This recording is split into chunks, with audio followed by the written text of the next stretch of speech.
Hey viewers, my name's Cara. I'm your host for Tuesdays on the Pagan Perspective, and this week we're talking about Scott Cunningham.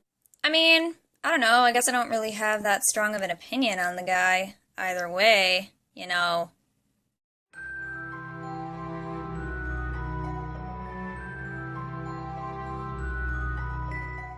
Anyone who's seen my videos, read my blog, knows anything about the start of my practice knows that I love Scott Cunningham. Or I should say, I am a fan of his work. I don't know him personally. And of course now he is no longer with us, so I will never have the opportunity to know him personally. But I do enjoy his work, and I have several of his books, as you saw.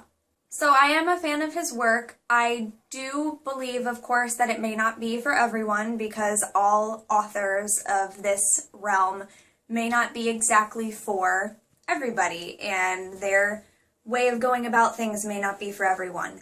Cunningham, however, was one of the first authors that I read in this realm of my life. I was thinking about it, and if I were to develop a timeline of my practice using the books and movies and such that influenced it, then it would begin with Scott Cunningham's Wicca, A Guide to the Solitary Practitioner. There may be some things before it on the timeline, BCP, before conscious practice, things that influenced leading up to my path when I was much younger and things like that, but the 0 point, the point of attack on my timeline of my conscious pagan path practice would start with Cunningham. And it was something that my mother had in her gift shop that she had when I was younger, and she ended up giving that book to me. It was from her reference section at the store.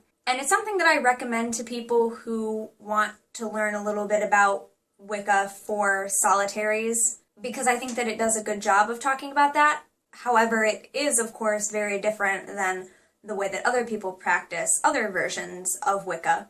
So you have to be aware of that, but it is the book that I recommended to my mother when she was trying to understand what I was talking about, because of course that's the book that I actually read and felt a connection to. I like the style of his writing, and at the time, everything that I was thinking about and everything that I was looking for, I basically found in his style of writing. And then over the years I've read other books of his. I read Living Wicca several years later. Earth Power I read a few years ago, and I find a lot of little helpful things in a lot of his writing. Now, like I said, if it were a timeline, there would be a lot other than Cunningham on there now, and there would be less Cunningham now in the present, more recent part of my practice. There would be more Cunningham toward the beginning, because of course it's an evolution, so I don't know that his Wicca necessarily reflects everything that I have grown to believe now, but I do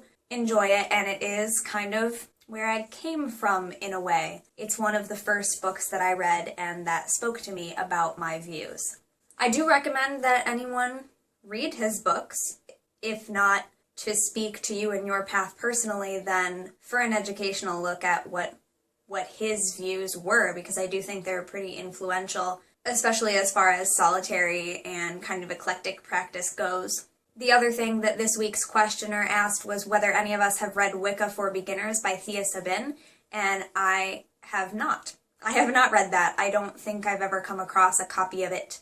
So I really can't speak much to that. I haven't read it, haven't looked at it, haven't even so much as flipped through it. That's not one that I've come across yet. One more thing before I go. I mentioned that Scott Cunningham is no longer with us, which of course is unfortunate. He is definitely someone from the community that I would have liked to get the chance to meet, along with Margot Adler, who we lost more recently. But one thing I do know, because of a friend who did have the opportunity to meet Scott Cunningham a couple of times during his life, is that due to some health issues that he was dealing with, he was much different in his personality toward the end of his life than he was earlier on. So I am aware that anyone who did get a chance to meet him, did get a chance to work with him, their views on how he was as a person would be drastically different, or so I've been told, from earlier points in his life compared to the end of his life when his health was